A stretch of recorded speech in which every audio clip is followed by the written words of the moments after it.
Y bueno, pues vamos a iniciar y vamos a iniciar primero con algo muy importante. ¿Para Claro, quién es este curso? claro, es importante delimitar como que los alcances siempre de cada plática, de cada seminario. Y bueno, un poco para ir aclarando, independientemente de la expectativa que uno tenga de cada plática, ¿para quién es este curso? Bueno, mira, posiblemente tú seas un productor pequeño o grande. Aquí hablamos específicamente de superficie. Sabemos que las personas todos somos grandes por naturaleza. En superficies puedes tener 100, 200, 1000 metros, un cuarto de hectárea, media hectárea, una hectárea, pues te interesa un poco, te digo, voltear a ver la parte del clima, de la parte ambiental. Y bueno, créeme que lo que vamos a estar viendo el día de hoy te va a servir y esperemos que lo apliques, algunos de los pues consejos, tips que puedan surgir para productores, pues va a estar completamente aplicable, ¿no? También para quién va más dirigido este seminario, va para los técnicos. Muchas veces lo que les vamos a compartir el día de hoy, pues son cosas que posiblemente ya las sepamos, son cosas que a lo mejor se nos olvidan y es siempre bueno la retroalimentación. O incluso hay detalles que los obviamos en nuestro día a día, pero con este tipo de pláticas a veces nos caen como anillo al dedo para solucionar algunos problemas. Entonces esperemos que te sea de mucha utilidad en tu papel de que seas un técnico en la producción agrícola. Así es, cuando somos técnicos, consultores, ahí Joel les podrá platicar desde su experiencia, pues uno siempre trata de dar la mejor asesoría, ¿no? Los mejores consejos prácticos. Entonces, si algo puedes aprender aquí y aplicarlo con tus productores, con la gente que estés asesorando, pues nos va a dar mucho gusto. Posiblemente también seas proveedor, a lo mejor te encargues de proveer algún insumo como fertilizantes, equipos de riego, equipos de infraestructura, todo lo que se requiere para la agricultura protegida específicamente. Y bueno, a lo mejor que pues tengas la curiosidad de necesidad tal vez de aclarar algunas cuestiones y quizás con lo que nuestra humilde plática el día de hoy vamos a platicar, pues tal vez estamos seguros, no tal vez, estamos seguros que si provees, por ejemplo, estás en la rama de proveeduría de sensores, pues ahí vamos a ver que se requieren algunos para monitorear sobre todo la parte del ambiente. Y bueno, posiblemente seas un estudiante también, entonces pues sabemos que la formación en la parte pues universitaria o en cualquier nivel que estés estudiando, siempre no está de más un complemento, ¿no? Aquí vamos a hablar de cosas muy prácticas, aplicadas, probadas, y bueno, te invitamos también a que si algo de lo que vemos acá puedes aportar en tus clases como una opinión extra que estamos dando nosotros, pues también nos va a dar mucho gusto. Y Y, bueno, ¿qué vamos a aprender en este curso? Vamos a aprender los factores que influyen para que nosotros tengamos una producción exitosa. Todo viéndolo desde el punto de vista del cultivo y de nuestra estructura. ¿Cuáles son los factores que necesitamos? Lo siguiente, variables climatológicas en invernadero. A lo mejor ya las sabemos, sabemos cuáles están, pero aquí vamos a profundizar un poco en cómo interaccionan en nuestro cultivo. Lo siguiente es, ¿qué equipamiento podemos usar para el control climático del invernadero? Y vamos a dar algunos ejemplos muy prácticos que ustedes los pueden tomar en cuenta. Y por último, vamos a hacer una integración de todos esos conceptos, porque todo lo que van a ver arriba son conceptos aplicados obviamente, pero se van a dar cuenta de que no podemos analizar una variable, digamos, de manera independiente. Todas forman parte integral de un todo y eso es un entorno como tal. En este caso el entorno es el ambiente. Y con base en lo que el ingeniero nos va a platicar, pues ustedes van a tener las herramientas conceptuales para tomar la mejor decisión en cuanto a cómo diseñar, a lo mejor no a nivel profundo de cómo diseñar un invernadero, pero sí tener una idea, una noción.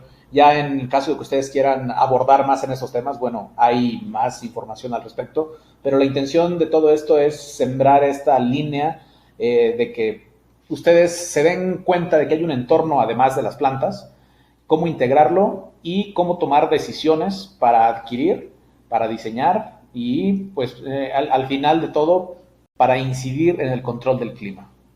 Bueno, pues nada más quiero hacerles una pregunta más. ¿Están listos para recibir toda esta información? Quisiera que me pusieran en el chat, sí, cómo se sienten ahora, si ya tienen una libreta para tomar apuntes, porque ya vamos a iniciar. Y también les quiero hacer otra vez la invitación de que se queden hasta el final, porque tenemos un mensaje muy importante para ustedes. Y pues vamos a dar inicio. Adelante. Perfecto, ya están poniendo ahí listos. Excelente. Vamos a ver los factores para una producción. Me gusta tocar esta parte, vamos a estarlos nombrando uno por uno. El primer factor que vamos a tener es el clima y la fisiología. Y yo los pongo juntos porque van mucho de la mano. El clima va a influir directa o indirectamente en la fisiología y en el comportamiento de nuestros cultivos. Ajá. El siguiente factor va a ser el riego y la nutrición. Obviamente, cuando hablamos de riego lo podemos ver de nada más desde el punto de vista de cuánta agua requiere mi planta y con qué frecuencia. Pero también va de la mano, si nos metemos con la parte de fertirrigación e hidroponía, pues van de la mano las dos. Desde qué elementos le vamos a poner, en qué cantidad y más cosas que tienen que ver con nutrición y riego. El siguiente factor va a ser cómo interaccionan las plagas y enfermedades. Ese siempre va a ser algo que debemos de tomar en cuenta, un buen manejo, un buen control para poder tener al margen al ataque de estos plagas y patógenos. Y bueno, y por último, las labores del manejo, que corresponden a la mano de obra. ¿Qué es lo que nosotros estamos haciendo por el cultivo? De que no nos atrasemos con las labores culturales. Ya hemos visto en otros seminarios la importancia de cada una de las labores, de las podas que se tienen que realizar a tiempo, de los tutoreos, de más labores que podemos estar haciendo que influyen directamente a nuestro cultivo. Y bueno, y tenemos que ver estos 4 factores de manera integral. No podemos ver nada más del lado clima y fisiología, riego y nutrición y lo demás de hacerlo a un lado, no. Tenemos que verlo todo como un ente completo y trabajar y ver cómo lo podemos desarrollar cada uno de estos factores. Y este seminario nos vamos a enfocar en la parte de clima y fisiología, cómo interaccionan en nuestros cultivos. Entonces, hay que primero entender cuáles son las variables climáticas que vamos a revisar. En este caso, nosotros pusimos 5 que van a ser la temperatura, la humedad relativa, radiación, el CO2 y la precipitación, que eso influye un poquito más igual en nuestro diseño de invernaderos. Ok, vamos a comenzar con la temperatura. Aquí yo puse la definición de temperatura y las quiero compartir con ustedes. Se le llama uno de los elementos constitutivos del clima, que se refiere al grado de calor específico del aire en un lugar y momento determinado, así como su evolución temporal. La unidad de medida son los grados centígrados, pero cuando estamos hablando de temperaturas y si nos ponemos a revisar las normales climatológicas de nuestro lugar de donde estamos trabajando, pues vamos a ver que tenemos temperaturas mínimas, temperaturas máximas y temperaturas medias. Entonces todo eso los debemos de conocer porque al final es relacionar cómo están nuestras condiciones climáticas de nuestro lugar de producción y relacionarlas con las necesidades ambientales de mi cultivo. También debemos de conocer cuáles son las temperaturas máximas, cuáles son las temperaturas mínimas y las temperaturas óptimas de nuestros cultivos. Entonces ahí es donde tenemos que hacer ese match, esa relación y poderlas trabajar. Ok, entonces, ¿cómo influye la temperatura en nuestros cultivos? Prácticamente temperatura va de la mano con otras variables del clima que se relacionan de manera indirecta y bueno, la temperatura influye directamente en la fotosíntesis. Obviamente, si tenemos una mayor temperatura, pues la planta va a estar trabajando un poco más cómoda. Obviamente, trabajando en las condiciones óptimas de nuestro cultivo. Es decir, por ejemplo, tomate, donde la temperatura máxima que puede soportar el tomate son los 30 grados. Si llegamos a esas temperaturas y las excedemos, pues la planta va a disminuir su actividad fotosintética y al final nosotros queremos que la planta esté trabajando. Igual lo mismo, si tenemos altas temperaturas, pues la respiración se va a acelerar, va a tener que hacer un mayor gasto energético mi planta y yo necesito controlar ese gasto energético pero que se mantenga de manera homogénea en todas sus funciones, no desperdiciarlo tanto en respiración, en transpiración, sino que tener ese balance y que también se vaya a la asimilación, al transporte de agua y nutrientes que al final nos van a ayudar para el desarrollo de nuestros cultivos. Entonces, aquí hay algo muy interesante y muy importante, que la altura de un invernadero es fundamental porque nos va a ayudar a trabajar la temperatura dentro de esta estructura, ¿no? Es decir, si yo estoy en una zona cálida, prácticamente lo que siempre se recomienda es tener una estructura con una mayor altura. ¿Por qué? Si conocemos o vemos al invernadero en un plano vertical, como están estas flechitas, vamos a ver que en las partes inferiores donde está nuestro cultivo vamos a tener las temperaturas más frescas. Y en las partes más altas vamos a tener las temperaturas más cálidas, esto por densidad de gases. Los gases calientes tienden a subir. Entonces, mientras más alejado tengamos esa masa de aire caliente de nuestras plantas, mucho mejor, y vamos a poder tener un mejor control de clima. Es por eso que siempre necesitamos considerar la altura del invernadero de acuerdo a la región climática en donde nosotros estemos produciendo. Ahí nada más para complementar, dijiste un tema bien interesante. Cuando decimos que la planta invierte energía, hay quienes en algún momento definen que la agricultura no es otra cosa que cosecha de luz. Las plantas obtienen su energía del sol a través del proceso de la fotosíntesis, la procesan y la utilizan en diferentes procesos metabólicos, en generación de biomasa, en este caso hojas, tallos, flores, frutos, y también la pueden, esa energía es lo que mueve a la planta, ¿no? Entonces, cuando el ingeniero habla de invertir energía en un proceso, quiere decir que la planta sacrifica otros procesos para canalizar esa energía a ese proceso biológico, nada más como para... Gracias, Cuauhtémoc. Eres como mi, el portavoz, o ¿cómo le llaman? No, nada más como para precisar, que quede bien claro de la parte energética en las plantas. Perfecto, y vamos con la siguiente variable, que es la humedad relativa. ¿Cómo ves si esta tú te la explicas, Cuauhtémoc? Bueno, gracias, Joel. Aquí eres el invitado, pero bueno, qué bueno que das la oportunidad de participar.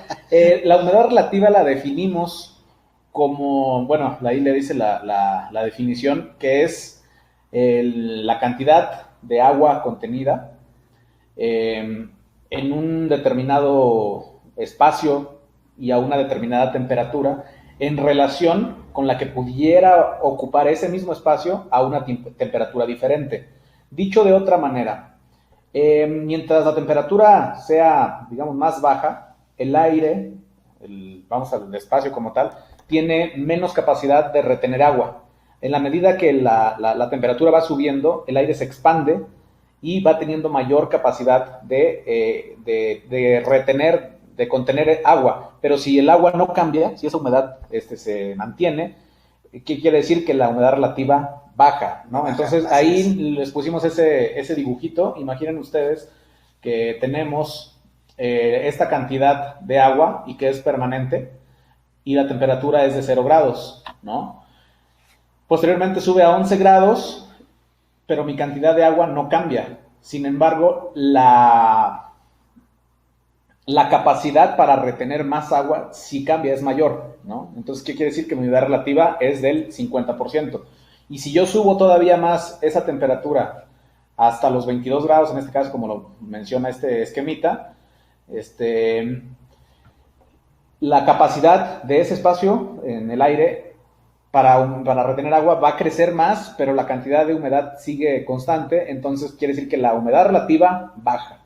Entonces, no sé si quede más o menos claro, ahí es la capacidad que tiene la capacidad que tiene el aire de contener humedad en relación con la que pudiera tener a esa misma temperatura. No sé si ahí quieras complementar. Es que fíjense que esta es una definición un poco, si la leemos una primera vez, a lo mejor no vayamos a entender realmente cómo se comporta la humedad relativa, pero mientras más veces la leamos y la analicemos, pues es un poquito más práctica de entender, como bien lo explicó Cuauhtémoc. Prácticamente es la capacidad que tiene el aire de contener cierta humedad de acuerdo a cierta temperatura a la que podría contener. Su unidad es el porcentaje. La humedad siempre va de la mano con la temperatura, ¿no? Por lo general, cuando aumenta la temperatura, baja la humedad relativa y viceversa, ¿no? Cuando baja la temperatura, aumenta la humedad relativa. Y bien, ¿cómo interviene la humedad relativa en el desarrollo de nuestros cultivos? Pues la humedad relativa es un factor clave para la transpiración de nuestros cultivos. Obviamente, si tenemos una mayor humedad, la planta no va a estar transpirando tanto, no va a poder hacer ese intercambio gaseoso. Es importante para el crecimiento de las nuevas células y en condiciones elevadas de la humedad relativa, esta puede repercutir en la fitosanidad de nuestro cultivo y obviamente afectando la calidad de nuestros cultivos. ¿Por qué? Obviamente a una mayor humedad relativa, el ataque de patógenos de hongos pues es más viable versus a una humedad relativa baja. Entonces es lo que debemos de tener en cuenta. Para su monitoreo, tanto de temperatura y humedad relativa, son cosas muy prácticas que podemos tener a la mano, los termohigrómetros.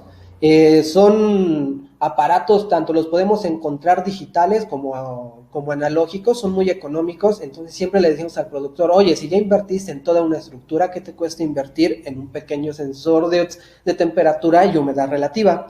Y bueno, también hay que tener en cuenta que ya cuando estamos trabajando en invernaderos, por lo general, la humedad dentro del invernadero va a ser mucho mayor que de acuerdo a la del exterior. ¿Por qué? Porque prácticamente cuando nuestro cultivo está transpirando, está generando o está aumentando la humedad relativa en nuestro ambiente. Entonces es algo que debemos de tener muy en cuenta.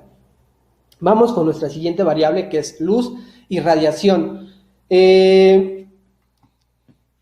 Radiación, vamos a definirlo, es el término general para la energía electromagnética. La radiación con importancia para la horticultura es el espectro visible.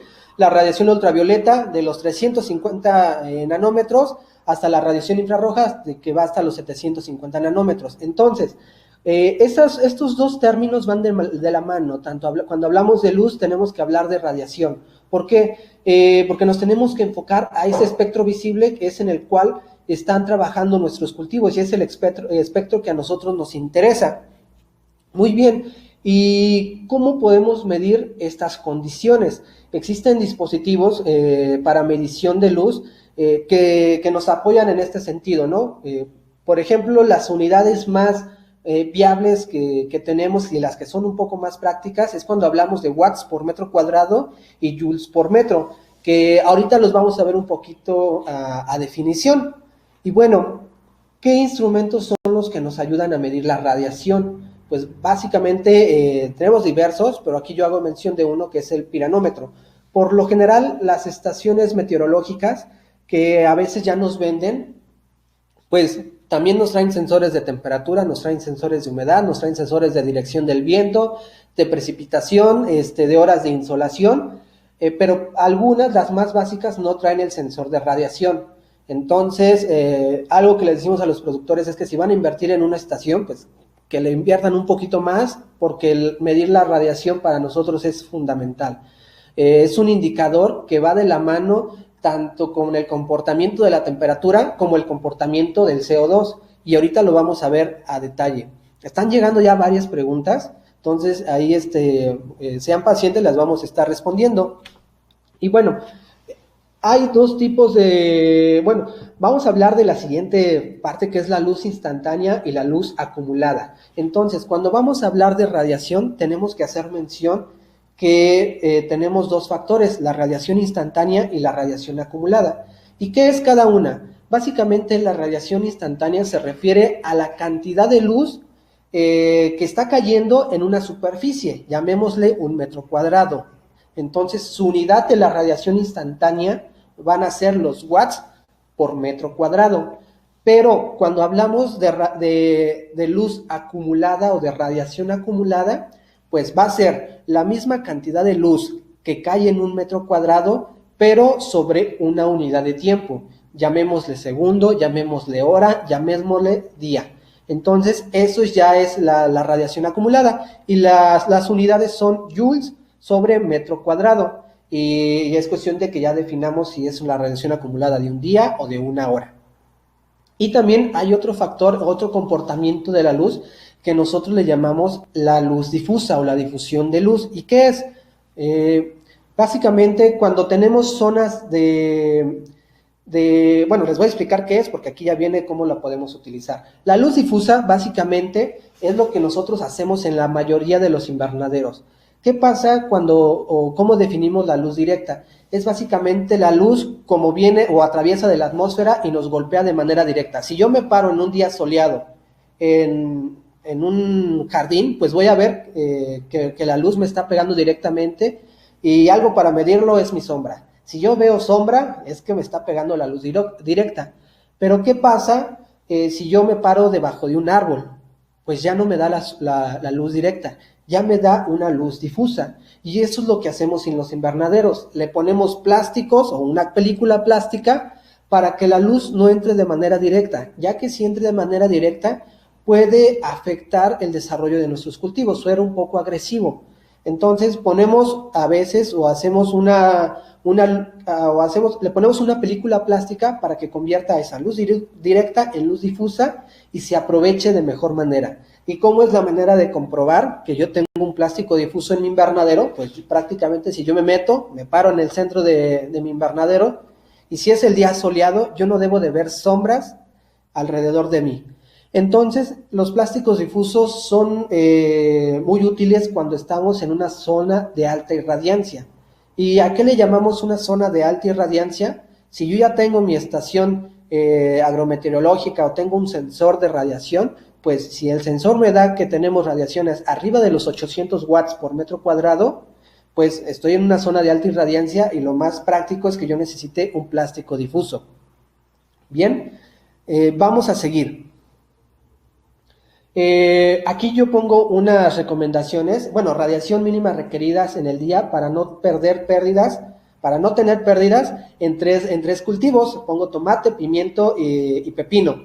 Vemos que el que es un poquito más exigente en radiación acumulada, pues es pepino con 17 megajoules por metros cuadrado por día. Aquí yo ya estoy diciendo cuál es la radiación acumulada que necesito en el día, la mínima para no tener pérdidas. Tomate 14 megajoules y la que no requiere tanta radiación es pimiento con los 13 megajoules. Entonces, fíjense que toda esta parte, a lo mejor los que somos nuevos en estas unidades, pues digamos, oye, yo ni tengo manera de medir todo este tipo de situaciones, pero todo eso se puede calcular. Hay maneras, hay fórmulas para poder calcular la radiación acumulada en el lugar donde te encuentres. Y por ejemplo, esta gráfica que yo tengo es un cálculo que hicimos para Chignahuapan, y así se comportó la radiación acumulada de un día específico en Chignahuapan. Ya no recuerdo muy bien con qué día la hicimos, pero si ven, las mínimas radiaciones que se tienen son cerca de los 14 megajoules, y las máximas radiaciones acumuladas que se tienen pues son alrededor de los 23 megajoules. Obviamente aquí tomando en cuenta es un cálculo de radiación acumulada, no es tan exacto, pero ya nos puede dar una idea de cómo se comporta en nuestra región. Por ejemplo, ya que tengo este dato, hay que tomar en cuenta que siempre, si yo trabajo en un invernadero, pues vamos a disminuir la cantidad de radiación. Y aquí viene esta nota, ¿no? Considerar que entre plásticos y estructuras quitan de un 12 a un 15% de luz. Vamos a seguir con el CO2. El CO2 es esencial para que se produzca la fotosíntesis de las plantas. Básicamente es el alimento de nuestras plantas. Si las plantas tienen CO2, van a estar trabajando. Si no hay, pues se van a dificultar. ¿Y cuál es la concentración que requieren mis cultivos? Por lo general andan entre los 700 partes por millón de CO2, pero en el ambiente por lo general tenemos unas 350 partes por millón, y en el invernadero por lo general siempre es menos, a veces hasta 100 partes por millón de CO2 que tenemos en el invernadero. O imagínense, hay una gran diferencia de 100 partes por millón que tenemos en el invernadero contra las 700 que el cultivo realmente requiere. Entonces, al aumentar la concentración de CO2 dentro de un invernadero, se incrementa la actividad fotosintética. Esto se traduce en varios efectos, como un aumento en la precocidad de nuestro cultivo, obviamente un mayor rendimiento, Incluso hay datos que nos dicen que con la inyección de CO2 pues, se pueden tener rendimientos todavía superiores del 15 hasta el 25%, y también hay un efecto en calidad de cosecha. Entonces, también para que se produzca una buena asimilación de CO2, hay factores muy importantes que debemos de tomar en cuenta, y ya lo había comentado. Uno es la radiación solar. Cuando hay mayor radiación solar, hay una mayor asimilación de CO2, porque obviamente si hay poca radiación, la planta no va a estar trabajando tan bien. Entonces, cuando tenemos buena radiación solar, buena temperatura y buena humedad, el cultivo está de super lujo para poder comer. Y bueno, vamos a seguir. Si quieres, aquí hacemos una pequeña pausa. Hacemos un set, porque seguramente hay algunas cuestiones que responder. Y algo que quiero comentar es que esta parte del control climático, antes de pasar al control, primero tenemos que entenderlo bien, ¿no?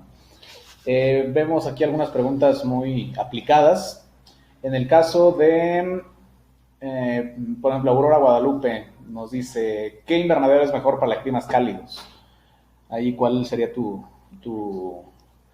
recomendación, ingeniero? Ahí siempre hay que revisar.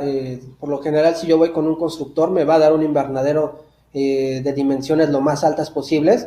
El tipo de invernadero, pues, va a variar mucho, porque cada constructor va a tener un modelo específico para cada zona, pero yo entre las recomendaciones sería, entre mayor área de ventilación y una mayor altura, va a ser mucho mejor. Esas serían unas cuestiones básicas que deberías de tomar en cuenta. Así es, lo mismo nos preguntaba Aurora. Eubal Solórzano, yo creo que eso vas a comentar un poco adelante, pero dice, ¿qué instrumentación mínima requiero para una producción exitosa en invernadero? Esa es buena. Instrumentación, un sensor de temperatura y humedad relativa, eso es básico. No es del tema, pero si estás trabajando en suelo o en hidroponía, si es en hidroponía, pues un sensor de pH, y si es en suelo, pues tal vez algún tensiómetro o algo que nos esté diciendo cómo se comporta la humedad de mi suelo y cómo vamos a controlar el pH y conductividad eléctrica de mi sustrato. Pero estamos en el tema de clima y fisiología. ¿Qué otra instrumentación vamos a necesitar? Básicas, esas dos, y son muy económicas. Ya si realmente quieres invertir un poco más, pues adelante. Yo sí te recomiendo algún sensor de radiación, un piranómetro o que tengas la estación meteorológica completa. Aquí nos dice Alejandra Patricia, más temperatura, menor humedad relativa. Es correcto. Así es. ¿Dónde está más? ¿Qué tipo de plásticos, hablando de radiación, es ideal para el techo de nuestros invernaderos en zonas tropicales? Control de radiación, temperatura, humedad relativa. Ok. Sí se necesita revisar las normales climatológicas, porque también debemos de revisar cómo están en la cuestión de días nublados y la cuestión también de irradiancia. Entonces, valorar esos dos temas igual nos pueden indicar qué tipo de plásticos recomendar, pero yéndonos nada más a puro feeling, pues recomendaríamos un difuso, que por lo general las zonas a nivel del mar, en ciertas épocas, pues son características de zonas de alta irradiancia. Sí, y nada más complementando, ya no hay tantos, pero todavía lo sigue habiendo.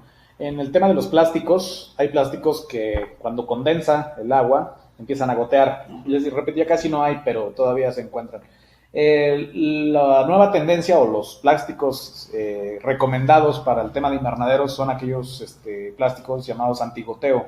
Eso es lo que tienen, es que aunque esté, digamos, condensada el agua, la gotita va a resbalar y va a procurar, o más bien cae por las orillas. Entonces, siempre para zonas con humedad relativa alta se recomienda un plástico antigoteo, que es una característica de algunos plásticos, ¿no? Mira, Humberto Leiva nos pregunta, ¿entre más temperatura se guarda más agua? ¿Cómo ves, Cuauhtémoc? Pues tiene que ver con lo que mencionaba Alejandra, la chica, bueno, hace rato, ¿no? A mayor temperatura, menor humedad relativa. Entonces, no, a mayor temperatura no es que se guarde más agua. Ok, vamos a ver, dice buenas noches, ¿cuál altura del invernadero recomendarían para regiones del altiplano andino a más de 3.000 metros sobre el nivel del mar? Híjole, Es 3.000 que, metros, ajá, sí, adelante. allí, más allá de la altura sobre el nivel del mar, ya lo preguntaba, digo, ya lo mencionaba el ingeniero Joel, eh, mencionaste algo, no sé si lo vas a abordar más adelante, que tiene que ver con normales climatológicas. Así es, ¿Sí lo vas a no lo, abordar? no lo menciono en esta sesión, Ok, pero pero las adelante. normales climatológicas no es más que las variables climáticas de cierta región, temperatura, humedad relativa y precipitación y radiación, me parece que son esas cuatro, pero al menos temperatura sí hay que tener monitoreada, no, a lo mejor no de que tú pongas una estación meteorológica, pero sí busca en tu región la estación meteorológica más cercana para que puedas saber cuáles son las temperaturas máximas y mínimas y las medias a nivel del año y a nivel de cada mes. Teniendo esas tres variables, digo, perdón, esa variable con sus tres máximas, mínimas y temperatura media, más allá de la altura, ya se puede como recomendar el mejor tipo de invernadero, ¿no? Porque por la Así es. altura uno podría intuir que es una zona fría, ¿no? Pero a veces no se cumple precisamente eso, ¿no? O a lo mejor es una zona de transición. Entonces, más allá de la altura, hay que conocer cuáles son las temperaturas mínimas, máximas y medias, tanto del año como por mes. Claro, que igual aquí vuelvo a lo mismo, ¿no? Si nada más me fuera por el feeling, diría, pues estás en una zona muy fría, Uh -huh. muy templada. Pero bueno, es cuestión de que analices bien tus normales climatológicas. Isaac dice, ¿es útil llevar un control a través del tiempo de las mediciones de los sensores que mencionan, relacionándolas a la producción obtenida? Sí, totalmente. De hecho, esa es la manera en la que podemos encontrar algunos problemas en nuestro cultivo, ¿no? Luego encontramos, oye, tuvimos mucho aborto de flores, ok, vamos a revisar nutrición, vamos a revisar cómo se comportaron las temperaturas y humedades relativas, y todo eso nos va a indicar del porqué del efecto que estamos viendo en esos momentos. Entonces, llevar bitácoras es necesario en los proyectos. Ahí había una que me Adelante, llamó la adelante. atención, donde dice en el aspecto de patógenos. Ah, ya la pasaste, aquí está. En el aspecto de patógenos, ya no la encuentro. Bueno, nos mencionaban que los patógenos cómo afectan en el clima. Más bien es cómo Aquí está. el microambiente tiene un efecto sobre los patógenos. Aquí este es tema de otro curso, pero les digo, todo esto es integral. La triada para la infección de cualquier patógeno siempre se dice que es que el ambiente esté en condiciones óptimas, que haya un patógeno y que esté la planta susceptible, ¿no? Si se juntan esas tres condiciones, el patógeno muy seguramente se va a desarrollar. Entonces, aquí no se trata de decir, pues a lo mejor si yo bajo la temperatura va a haber menos incidencia de tal plaga, sino más bien cuando se presenta un evento de que la temperatura está subiendo, la humedad relativa está subiendo, se van a crear condiciones para desarrollar ciertos tipos de patógenos. En este caso, hablando específicamente de humedad, pues hongos, ¿no? Así es. Entonces ahí, para irnos previniendo, no a lo mejor para controlar el clima, a la medida de lo que podamos, sí, ahorita vamos a ver, de hecho, unas diapositivas sobre eso, pero sí para estar prevenidos de qué acciones voy a tomar si es que esas condiciones se presentan, porque muy seguramente van a venir acompañadas pues de alguna infección, ¿no? Claro, Patógenos. claro, son bastantes preguntas las que tenemos y tengo bastante información que compartir, entonces voy a sacrificar sus preguntas. Una disculpa, pero realmente lo que les queremos compartir es de mucha utilidad y estamos seguros de que les vamos a generar todavía una mayor cantidad de preguntas. Claro. Entonces, ese es el objetivo siempre de una capacitación, ¿no? Si yo voy a capacitarme, abro una puerta, pero a la siguiente ya no voy a tener una, ya voy a tener 5 puertas y voy a tener que investigar cada una de esas puertas, ¿no? Así es. Y vean, yo les hablaba de 5 variables que estamos pasando, pero yo nada más ahorita en este seminario quiero profundizar en 2 muy específicas y que van de la mano. ¿Cuáles son? Temperatura y humedad relativa, y las vamos a abordar. Ok, ¿cómo controlamos temperatura y humedad relativa? Una de las estrategias que podemos hacer es mediante la ventilación. Y yo digo que hay 2 tipos de ventilaciones, la activa y la pasiva, y ahorita la vamos a ver. Entonces, cuando yo empleo la ventilación, Prácticamente lo que vamos a lograr es disminuir la temperatura. Ok, el siguiente va a ser la calefacción. La calefacción va a tener dos impactos. Uno, como obviamente si yo tengo temperaturas bajas, pues aumentar la temperatura de mi ambiente, pero al hacer el aumento de temperatura, vamos a hacer una disminución de humedad relativa. Fíjense que ahí siempre ha sido beneficioso para los invernaderos, porque en las noches, cuando tenemos altas humedades y bajas temperaturas, básicamente lo que queremos hacer es poner al contrario los dos factores, poniéndole calefacción a nuestro ambiente. El siguiente es el enfriamiento evaporativo. Y el enfriamiento evaporativo actúa al revés que la calefacción. Baja la temperatura y aumenta la humedad relativa. Y el siguiente y el último es la radiación. La radiación, viéndolo desde un punto de vista de que podemos poner un plástico, podemos poner una malla sombra, todo esto para controlar nuestra temperatura. La incidencia para modificar una variable influye directamente en la otra, eso es algo que debemos de tomar muy en cuenta, que todas las variables están conectadas, se comportan igual de una manera integral. Vamos a hablar de la ventilación. Ok, ¿qué es la ventilación pasiva? La ventilación pasiva es la que se obtiene de manera, digámosle, natural en nuestros invernaderos, siempre y cuando yo tengo un invernadero con ventilas. Entonces vamos a tener que tenemos ventilas cenitales, que es lo ideal para un invernadero, y también tenemos las ventilas laterales, que son las que estamos poniendo acá. Bueno, aquí yo englobé una cenital sencilla, que es la imagen que tenemos del lado izquierdo, y del lado derecho una cenital o una doble cenital, que son más eficientes, pero obviamente la estructura con un invernadero con doble cenital, pues es un poco más costoso, porque requiere otros mecanismos de apertura y cierre, pero son más eficientes en cuanto al control de la temperatura. Y aquí quiero hablarles de unos datos muy duros que nos ayudan a tenerle confianza a la ventilación pasiva, porque muchas veces vemos la ventilación pasiva como que no le tomamos tanta importancia, simplemente es, ok, abrir y cerrar, abrir en el día, cerrar en la noche y ya, no, pero realmente hasta podemos hacer mucho con la ventilación pasiva. Se estima que para tener una buena aireación dentro de mi invernadero debemos de hacer renovaciones de aire, es decir, si yo veo a la nave de mi invernadero, tengo que cambiar el aire de ese invernadero de 45 a 60 veces en una hora. Esto para ayudar a que haya una mayor, que baje la temperatura y que también nos apoye en la concentración de CO2 en nuestro cultivo. Ese tiene doble efecto. Estamos renovando, estamos aportando, bajando la temperatura y estamos añadiendo CO2. La superficie de ventilación del invernadero debe de ser de un porcentaje del 25%.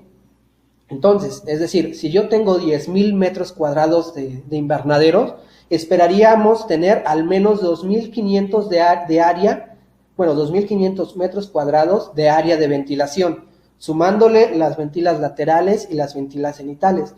Desafortunadamente, y evaluando algunos invernaderos, pues no es así. A veces el promedio en el que se comporta de área de ventilación, pues es del 10%, o sea, nosotros requerimos el 25% y en algunos invernaderos son en el 10%. Entonces, eso es algo que siempre buscamos en los invernaderos, que nuestras áreas de ventilación sean lo más grande posible.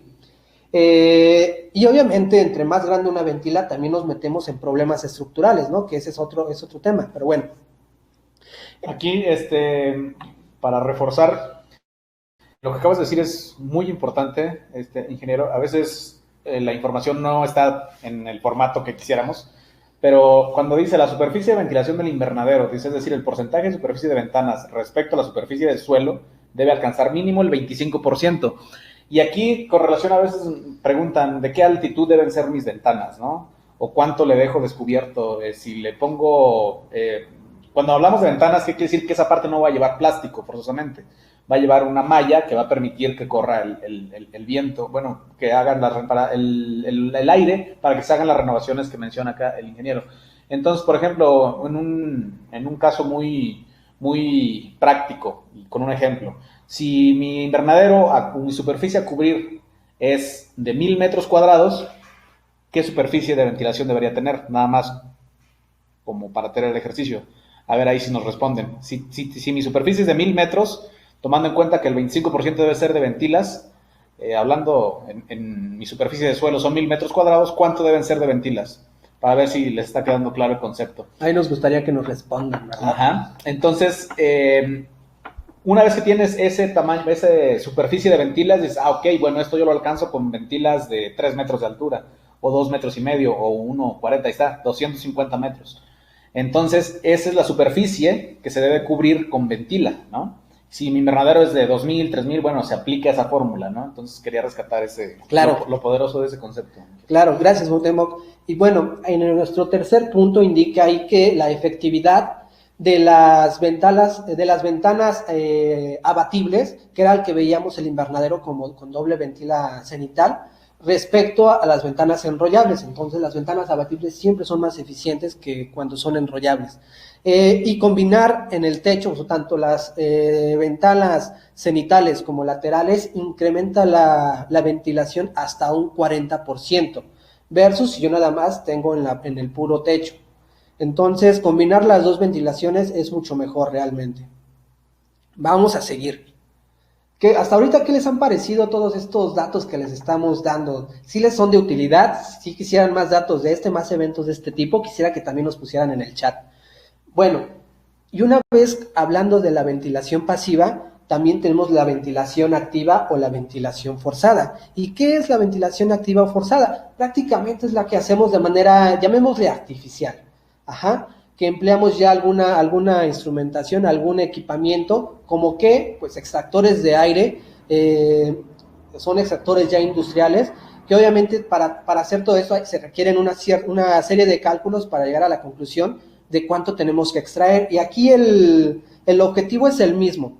Necesitamos renovar el aire dentro de mi invernadero de 45 a 60 veces por hora. Desde ahí partimos y se hacen todos los cálculos para poder saber qué extractor voy a ocupar, a qué distancia los voy a poner, de qué distancia tienen que ser mis invernaderos y más consideraciones.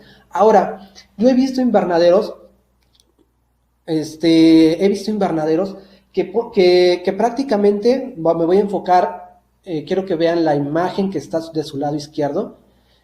Aquí está la ventana lateral, la cortina está abierta, pero hay invernaderos que no tienen cortinas laterales, simplemente tienen la malla anti-insectos. Y he visto que ponen extractores ahí. Pues prácticamente un extractor funciona por medio de la succión.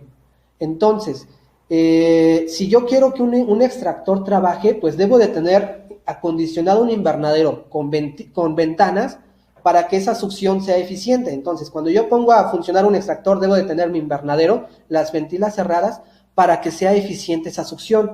¿Qué pasa si yo las tengo abiertas? Pues prácticamente lo único que va a succionar va a ser el mismo aire que está en la parte de afuera y la va a sacar. No va a ser este recorrido a lo largo del invernadero, y eso es lo que nosotros buscamos en un extractor. Entonces, hay proyectos que les ponen extractores cuando son totalmente abiertos, no tienen ventanas, y les digo, pues la verdad no sé por qué pusieron un extractor aquí, porque no está cumpliendo la función.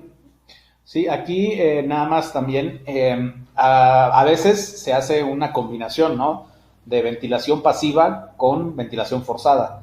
Sin embargo, aquí es donde tiene que entrar pues el operador del invernadero, ¿no? Así es. O sea, hay invernaderos, en este caso, como lo vemos del lado izquierdo, de que es un invernadero combinado, ¿no? Sin embargo, cuando activamos los extractores, tenemos que cerrar los plásticos de las laterales para que cumpla su función de extraer ese aire.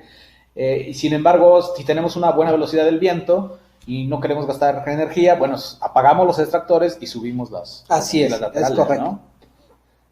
Y vamos a seguir. También tenemos otros elementos que nos ayudan a hacer efectiva la ventilación forzada, como cuáles, los estratificadores o ventiladores. Bueno, son dos distintos, pero ahorita me voy a enfocar en los estratificadores.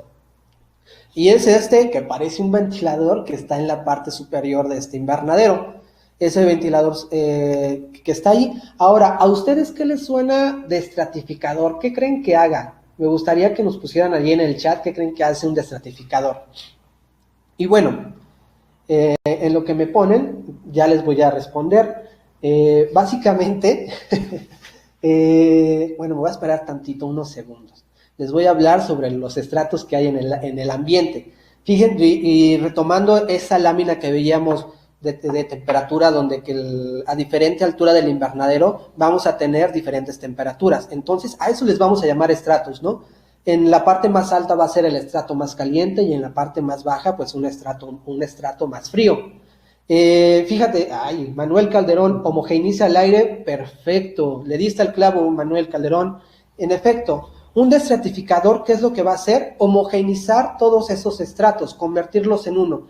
Porque yo lo que quiero es mantener el ambiente lo más homogéneo posible en mi invernadero. Ajá. ¿Y por qué también requieren un ambiente más homogéneo? Porque también tiene que ver con la parte de CO2, de concentración de CO2. Entonces, ¿qué pasa cuando tenemos una velocidad nula o casi nula en nuestro invernadero? Una velocidad de aire. Pues hay una menor concentración de CO2, como veíamos, a menor concentración de CO2, las plantas trabajan menos. Entonces, hacer estos movimientos de aire dentro del invernadero, pues nos van a ayudar a esa concentración, que esa concentración de CO2 sea un poquito más eficiente. Vamos a seguir. Entonces, la mayoría de los invernaderos, casi en México y en América del Sur, América Central, utiliza la ventilación natural como mecanismo de control de temperatura.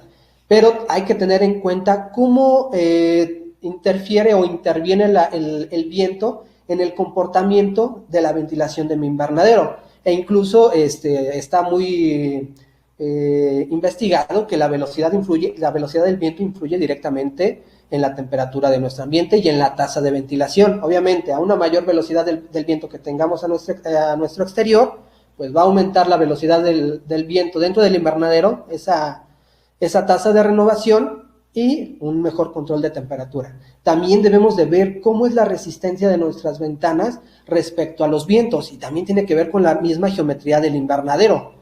Y para ver esta parte de la resistencia de las ventanas y el efecto de la fluctuación del viento, vamos a ver la siguiente imagen. Esta es una imagen muy buena y quiero que se la graben. Incluso si tienen su celular a la mano, tómenle foto, y si son productores, quiero que lo comparen con sus invernaderos. Tenemos un ejemplo de aquí de un invernadero que es doble ventila cenital. Y hay un efecto muy común en los invernaderos que muchos de ustedes algunos ya conocen, que es el efecto Venturi. Ese es el efecto que nosotros hacemos en la ventilación. Vamos a suponer que ya vemos aquí cuál es la dirección de nuestro viento. Y prácticamente para lograr ese efecto Venturi, lo que nosotros queremos lograr es que salga el aire caliente dentro del invernadero. Nuestro objetivo en la ventila cenital no es tanto meter aire frío, sino es lo opuesto, sacar el aire caliente y que haya una renovación de aire. Entonces, para hacer este efecto Venturi y para poder sacar este aire caliente en el estrato superior de nuestros invernaderos, pues básicamente lo que tenemos que hacer es orientar nuestras ventilas cenitales en la dirección de los vientos predominantes, como está aquí. Imaginen que este invernadero nada más tiene una ventila cenital. Esta es la ventila cenital efectiva para esta dirección del viento. Entonces, cuando tenemos un invernadero con doble ventila cenital, pues son más eficientes, porque no siempre el viento viene de la misma dirección. Entonces, si nosotros si tú eres un productor o un técnico o vas a incursionar en la agricultura protegida y vas a iniciar un proyecto, puedes revisar tus normales climatológicas de la estación meteorológica más cercana, revisar de dónde vienen los vientos predominantes y orientar tus ventilas cenitales en esa dirección.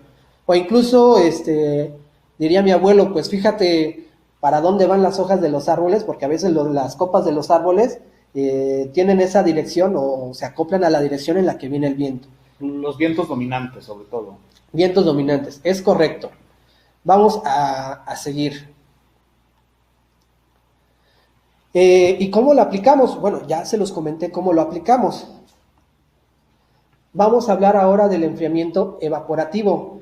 El enfriamiento evaporativo consiste en un proceso natural en el cual utilizamos el agua como refrigerante y el objetivo es utilizar esa agua para bajar la temperatura. Y recuerdan esos esquemas que veíamos de la calefacción y del enfriamiento evaporativo, pues metemos agua al ambiente bajamos temperatura, pero como consecuencia hay un aumento de humedad relativa. Entonces, también hay muchos proyectos que están cerca cerca del nivel del mar, donde las humedades relativas son altas y también quieren meter los enfriamientos evaporativos. Aquí hay que evaluar mucho si realmente conviene un enfriamiento evaporativo, porque puede ser que la lógica nos dice que vamos a bajar la temperatura, pero a cambio de un aumento de humedad relativa. Y si ya tenemos humedad relativa alta en el ambiente, pasa nuestro invernadero y todavía la subimos más, pues se van a cumplir al menos uno de los factores que ya comentó Cuauhtémoc, de esa triada para ser susceptible a nuestra planta o para que haya un ataque de patógenos. Vamos a seguir. ¿Qué tipos de enfriamiento evaporativos existen? Son muy comunes y ustedes los deben de ver. Uno es la nebulización o el fogging, donde el objetivo del fogging es crear esas partículas, esa neblina, que son al final partículas de agua de 2 a 60 micras de diámetro, y al final lo que hacen es eso, ¿no? El ambiente al cargarse de humedad, pues va a hacer que se baje la temperatura. Y aquí vamos a tener que tenemos sistemas de fogging desde alta presión y de baja presión. Y vean esta tablita, muy interesante. Esta tablita nos muestra un poco de qué tanto podemos bajar la temperatura de acuerdo a la humedad relativa. Entonces, aquí si ven en el eje de las X vamos a ver que tenemos la temperatura y en el eje de las Y vamos a tener la humedad relativa. Entonces eso nos puede indicar, ¿no? Ok, si tenemos 20 grados de temperatura, pues si la queremos bajar a 18 grados centígrados, pues necesitaríamos más o menos tener una humedad relativa del 50%. Esta tablita es muy teórica, realmente aquí intervienen más factores, el déficit de presión de vapor, la misma altitud de los proyectos, la misma latitud también nos va a indicar de cómo se puede comportar esta misma tabla, pero al menos nos da una idea de qué tanto podemos bajar o aumentar la humedad relativa, y con ello un efecto en la temperatura. También tenemos otro tipo de sistemas, este es parecido como a un microfogging, pero las partículas de agua son más grandes, se le llaman hidrofanes. ¿Y qué hace este aparatito? Básicamente lo que hace es, tiene una pequeña bomba de agua que lanza agua, pero pasa a través de un ventilador y ese ventilador todavía disemina más las partículas de agua, las hace más chiquitas, pero no tan chicas como la nebulización, y el objetivo es el mismo, ¿no? La estrategia es la misma, que esas partículas se llenen de calor para que baje la temperatura y haya un aumento en humedad relativa. Realmente he visto pocos proyectos con este tipo de enfriamiento. A mi parecer yo no los veo tan funcionales, pero bueno, son alternativas, ¿no? que siempre están, e igual y en casos específicos sí pueden ser funcionales. Y por último, como método de enfriamiento y posiblemente uno de los más conocidos, es el muro húmedo más los extractores. Vamos a ver esta imagen me gustó mucho. Fue una fotografía de los invernaderos que está en plena construcción, que nos tocó trabajar. Y bueno, vamos a ver que del lado derecho hay un muro colocado. Ese muro está hecho a base de celulosa. Y prácticamente el funcionamiento es el de similar al radiador de un carro. ¿Qué pasa? El aire seco que está en el exterior y pasa a través de ese muro, pues se va a cargar de humedad. Este muro previamente yo lo tengo que mojar, lo tengo que mantener húmedo. Se va a cargar de humedad y ya va a ser un aire húmedo, y al pasar al invernadero, pues lo mismo. Va a aumentar la humedad relativa, pero va a hacer una disminución de la temperatura. ¿Y qué pasa? Pues yo ya tengo el aire húmedo pasando o en esta parte del invernadero. Ahora lo que hago es accionar los extractores que están en el lado opuesto, y lo que hago es extraer ese aire húmedo de extremo a extremo del invernadero. Realmente es un método muy eficiente, pero tiene un alto costo tanto en insumos, tanto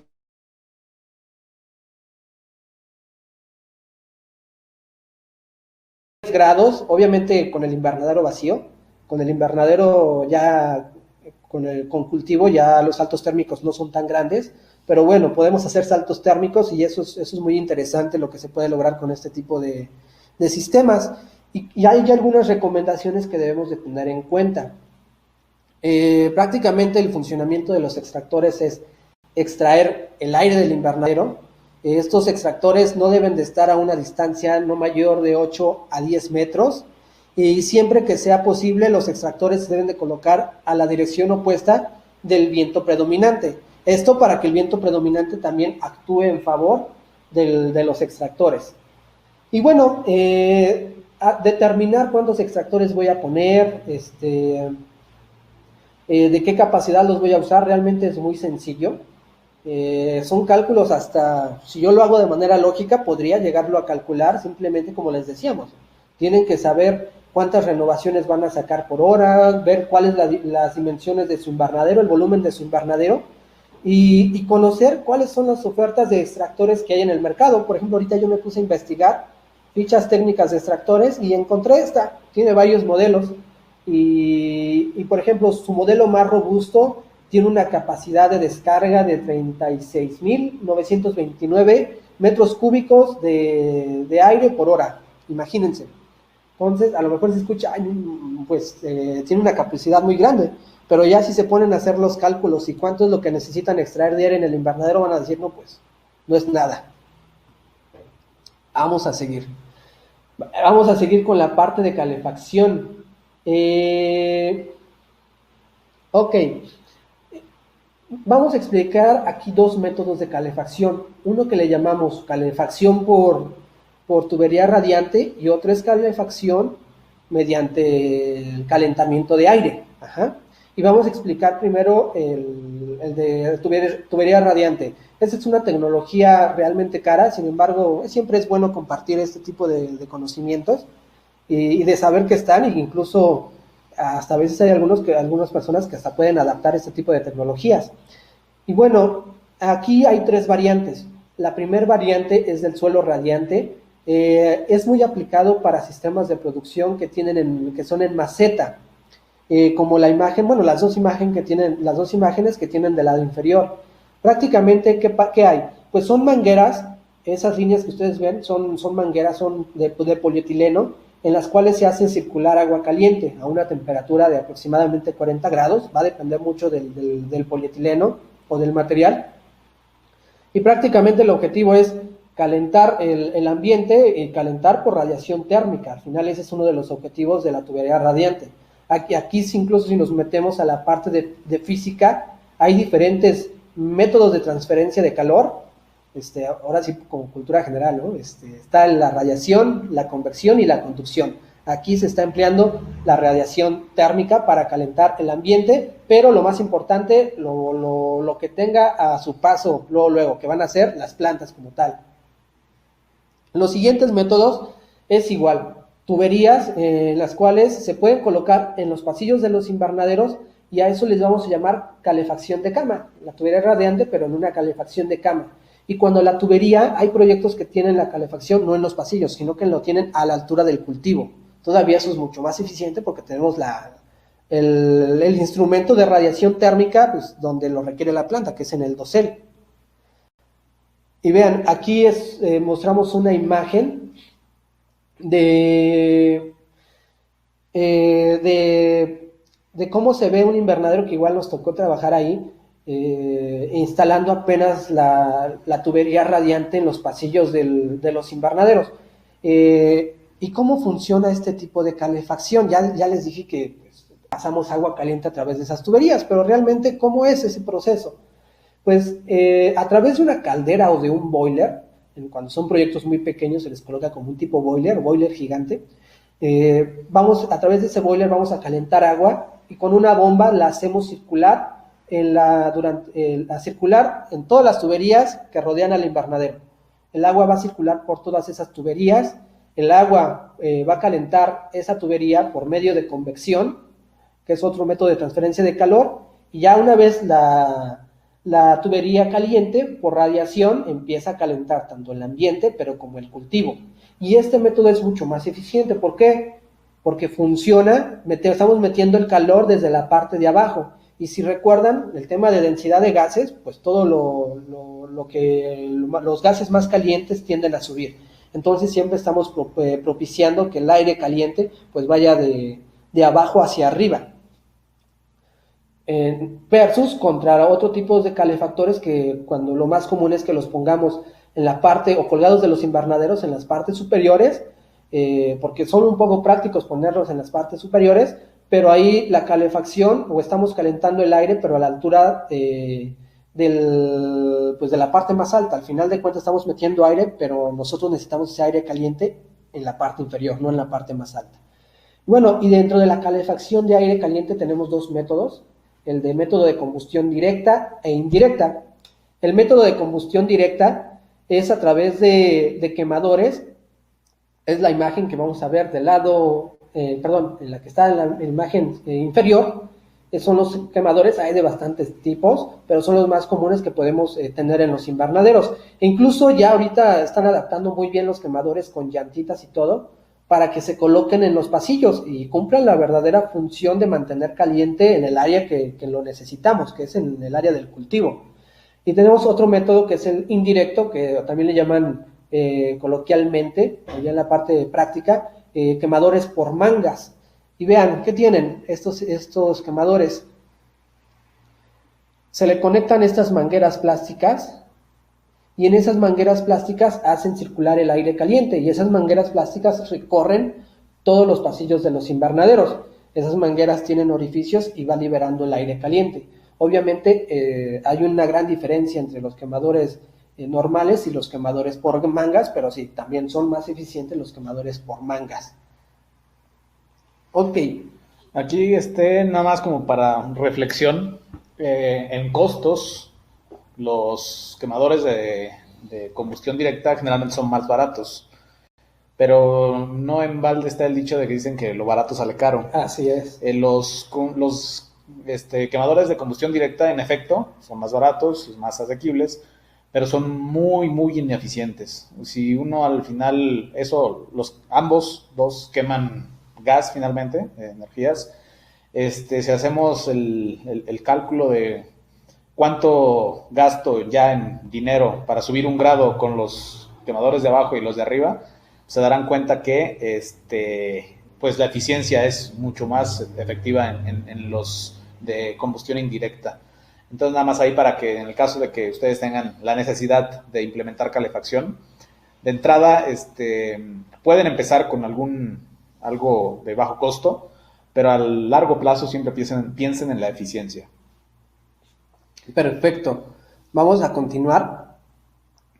Y muy bien, todo este tipo de situaciones de qué calefactores voy a usar, incluso también hay una serie de cálculos que podemos hacer, y también son muy sencillos, que nos indican cómo calcular realmente las necesidades de calefacción dentro de nuestro invernadero.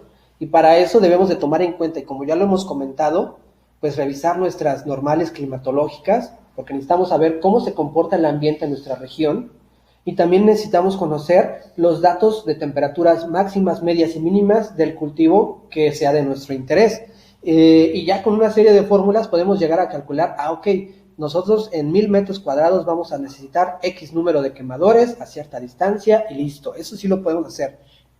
Y bueno, incluso aquí yo les pongo un ejemplo. Sacamos estas normales de una estación de Chignahuapan, Puebla. Para los que no sean de México, Chignahuapan, Puebla se encuentra cerca del centro de la Ciudad de México, del centro del país, pero es una región característica por tener un clima templado, incluso un poco frío, y yo reviso las temperaturas mínimas que tenemos, pues vamos a ver que hay temperaturas mínimas de 2.3 en enero hasta 8.3 en junio. Esas son las temperaturas mínimas. Y por ejemplo, si yo voy a empezar un proyecto nuevo, ok, yo tengo que conocer las condiciones climáticas de mi lugar. Incluso aquí ya las graficamos, ¿no? Cómo se comporta. Ahí está. Vean, el menos frío, por así llamarlo, es junio, con temperaturas mínimas de 8.3 grados. Y bueno, aquí ya debemos de tomar en cuenta cuál es la temperatura mínima que requiere nuestro cultivo. Incluso, por dar el ejemplo de tomate es una de las plantas que resiste más el frío. En la literatura podemos encontrar, o en diversas fuentes, que la temperatura mínima es de 10 grados. Ok, y yo aquí marco los 10 grados. Entonces, esto ¿cómo lo aplicaría prácticamente? Yo digo, ok, pues la temperatura, todas las temperaturas mínimas que se presentan en el año están por debajo de las temperaturas mínimas que requiere mi cultivo. 10 grados. Entonces, la lógica me diría que en todos los meses voy a ocupar calefacción. Eso podríamos decir, pero ya en la parte práctica no se hace de tal manera, porque calentar un invernadero a 10 grados pues es sumamente caro. De hecho, la calefacción es cara. Al menos en México el combustible, el gas LP, tiene un costo alto para hacer este tipo de calefacción. Entonces hay algunos técnicos o productores que dicen, no, mira, yo no, 10 grados centígrados es un lujo. A lo mejor si yo estoy exportando y tengo tal variedad, pues voy a trabajar con una mínima de 8 grados centígrados. Es la mínima que puedo tolerar mi cultivo. Ok, pues ya el único mes que se salvó fue junio, y todos los demás meses tengo que contemplar que voy a meter calefacción, pero todavía trabajar un invernadero 8 grados, pues yo diría es un lujo. Hay algunos productores con que me dicen, mira, con que no se me muera la planta, yo la mantengo a 3 grados, a 4 grados mi invernadero, ya con eso libré de que mi planta no muera. Ya después al siguiente día la tengo que desestresar y seguirla trabajando. Pero bueno, son un cierto número de cosas que debemos de tener en cuenta para poder determinar qué equipamiento vamos a ocupar en nuestro invernadero. Y les digo, para todo esto hay una serie de cálculos que realmente son sencillos, incluso uno no siendo agrónomo pues los puede aplicar realmente. ¿Qué te parece si contestamos preguntas, Cuauhtémoc? Pues no sé cómo andes en tu dinámica de presentación. Vamos bien. Si nos da entonces para responder alguno de lo que algunas preguntas que nos han estado comentando. Ok. Bien. A ver, vamos a ponerlo en el chat. Pónganme en la cámara. Ahí está. Dice Tony José Romero, ¿qué ancho recomienda máximo debería tener un invernadero de aproximadamente 2.500 metros cuadrados? A ver. ¿Qué ancho recomienda máximo debería tener un invernadero de aproximado de 2.500 metros cuadrados? Creo que ahí es más fácil que te adecues a tu misma. A veces nos tenemos que adaptar a las locaciones a nuestro terreno realmente. Definir una dimensión ya sería un lujo para algunos proyectos, pero bueno, tenemos un dato muy claro, que no deben de exceder de largo 100 metros, es decir, las camas, por así llamarlo, no deben de tener más de 100 metros de largo, porque ya se hace un poco ineficiente la ventilación dentro de nuestro invernadero. Entonces a lo mejor yo me iría por ese dato de unos 100 metros. Sí, aquí hay dos, uno siempre tiene que tomar decisiones, ¿no? Por eso les decíamos ahí en uno de los objetivos es que ustedes tengan los elementos para tomar decisiones. Es correcto. Una superficie, hablando de eficiencia, es decir, el mayor número de metros cuadrados útiles que puedes tener, siempre se recomienda que sea lo más cuadrado posible, ¿no? Un invernadero de 100%, 200 por 200, 300 por 300, ese es lo que se busca para ser eficientes en superficie. Recuerdo que un profesor nos decía, supongamos que tenemos un invernadero de 2.500 metros cuadrados cuadrado, y uno rectangular. Nos decía, oye, si nada más nos enfocamos al puro perímetro, ¿qué invernadero tendrá el perímetro más largo? Exacto. Uno diría, ok, pues es el mismo, ¿no? Son 2.500 metros cuadrados en las dos opciones, pero no. Exacto. Entonces ahí tenemos que tomar en cuenta esas dos variables. Evidentemente, invernaderos cuadrados en cuanto a materiales de construcción generalmente son más baratos que invernaderos largos, pero si los requerimientos climáticos a lo mejor no me son tan favorables, voy a optar por invernaderos angostos, lo que mencionaba el ingeniero, y un poco más alargados, a sabiendas de que me va a salir un poco más caro cubrir la misma superficie, ¿no? Sin embargo, en eficiencia y a largo plazo, pensando siempre en el largo plazo, pues voy a tener que tomar la decisión, ¿no? Si estoy en lugares cálidos y tengo que ventilar, pues voy a tener que sacrificar un poco de superficie, pero sí me voy a arriesgar a invernaderos más angostitos y más alargados. Si estoy en superficies, en climas donde está más o menos que no tengo extremos, ni temperaturas muy cálidas, ni humedades relativas tan altas, pues a lo mejor sí digo, voy a ser eficiente y voy a ser lo más cuadrado posible, ¿no? En cuanto a superficie. Mira, Eduardo Goodman nunca se pierde los seminarios, nos gusta que cada rato esté preguntando, y dice, ¿cómo calcular las necesidades de enfriamiento para climas fríos? Mira, Eduardo, de hecho eso tú lo puedes encontrar navegando en internet, ya están las fórmulas muy digeribles, entonces te lo recomiendo que las busques, pero así de manera rápida. ¿Qué vas a ocupar? Las dimensiones de tu invernadero, el volumen de tu invernadero, el volumen no, nada más las dimensiones, las temperaturas mínimas de tu mes más frío, también vas a ocupar la temperatura mínima que requiere tu cultivo y un coeficiente de termicidad de los plásticos. Ese tal vez ya no es tan fácil encontrarlo, pero bueno, si tú realmente quieres saber más, te podemos mandar la fórmula con que nos escribas, Eduardo. Claro. Javier Colqui nos dice, es costoso el invernadero, no sé si lo afirme o lo pregunte, pero bueno, sí, la agricultura protegida, cuando se habla de agricultura protegida se dice que uno de sus previsiones que hay que tener es que es de alta inversión al inicio, ¿no?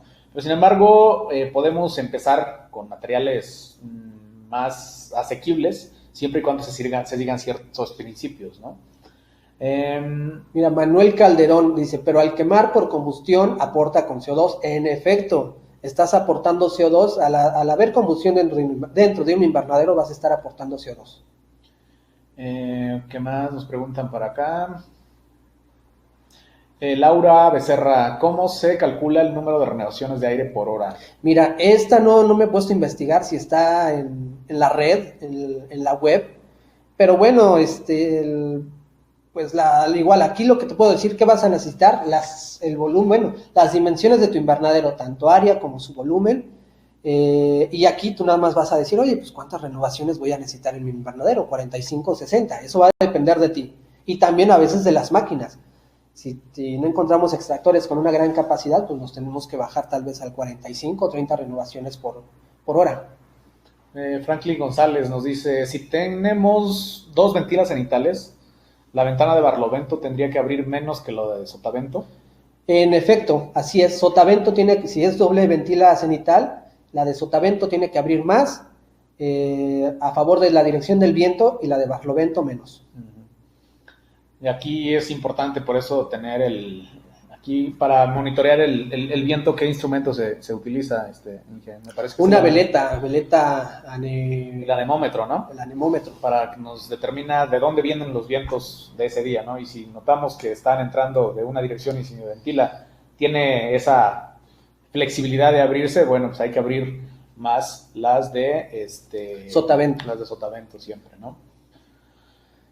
Entonces no se recomienda el enfriamiento evaporativo ya que deja susceptible por la triada, dice Jonathan Gauto.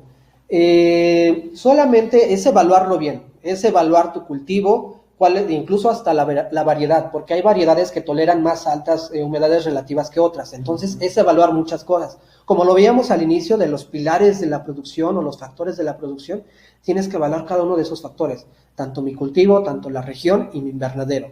Ya evaluando todo, ya podrías evaluar si sí conviene o no el enfriamiento evaporativo. Eduardo Guzmán, ya le había respondido, pero dice, ¿a qué altura se instalan los foggers? Casi se instalan a la altura de la canaleta. Así es. Aquí las respuestas a la pregunta que hacías del destratificador. No creo que ahí está ahí con las preguntas. Pues, coméntenos qué les ha parecido, qué les parece este seminario, este evento. Es muy difícil siempre dar tanta información en tan corto tiempo, sin embargo hacemos el esfuerzo por hacer esta parte de sintetizar esta información y bueno, una de las intenciones es despertarles la curiosidad, ¿no? Y que ustedes ya ahora vayan y busquen, ok, temperatura, humedad relativa y con relación a los conceptos que les hemos dado, qué les ha parecido esta parte. Coméntenlo en el chat y bueno, pues nosotros encantados de estar compartiendo. ¿Qué más tenemos, ingeniero? Estamos aquí revisando todavía las preguntas. Son bastantes. Incluso nos están preguntando mucho por bibliografía de construcción de invernaderos. Y eso es algo muy interesante porque ahorita les queremos compartir todavía más información valiosa. Entonces, nos están poniendo aquí, Lynn, excelente información, Arnoldo Salinas, magnífica información, gracias, Félix, gracias, estuvo genial, Luis, ¿no? Realmente nosotros quedamos contentos de leer este tipo de mensajes, y recuerdan que al inicio les habíamos comentado que tenemos un mensaje muy importante para todos ustedes. Sí, esta es la parte que quería abordar. Les tenemos una sorpresa preparada que tiene que ver con algunos, pues para aprovechando para los que comentaban ahí de si van a tener acceso a este video del seminario que estamos haciendo. Sí, se los vamos a estar compartiendo. Y bueno, si me permiten comentarles, presentarles una propuesta que hemos estado realizando en conjunto con la asociación y los colaboradores socios que aparecieron al inicio de esta presentación. Si me la ponen por favor en pantalla. Claro, bueno, yo quisiera preguntarles si nos dan permiso de compartirles esta información, que también estamos seguros que les va a gustar. Quisiera que nos pusieran ahí en el chat, sí, les damos permiso, o si no quieren, pues adelante, también es válido, ¿no? Sí, claro. Esta parte, sobre todo porque es un programa que hemos esforzado mucho en realizarlo, donde pues extendimos un poco más temas que tienen que ver con esta parte del diseño de invernaderos que pocas veces se voltea a ver, ¿no? Uno a veces, y no es que señale a nadie, sino que compramos lo que hay, más bien lo que el proveedor nos ofrece, ¿no? Y no está mal, sin embargo, al contar con herramientas, con elementos conceptuales, de tal manera que uno diga, bueno, sí, está muy padre tu invernadero, pero fíjate que aquí hace mucho calor, lo necesito más alto, las ventilas que estén de estas características, o tal vez necesito calefacción, o a lo mejor estoy en una zona que nunca voy a requerir calefacción. Esas cuestiones, de tal manera que ustedes tengan elementos, tanto para asesorar como para adquirir nuevos infraestructura en esta parte. Bueno, esa es la intención. Y ya que vi ahí un montón de sís, de claro, adelante, para compartirles esta información, pues me voy a permitir presentarles esta parte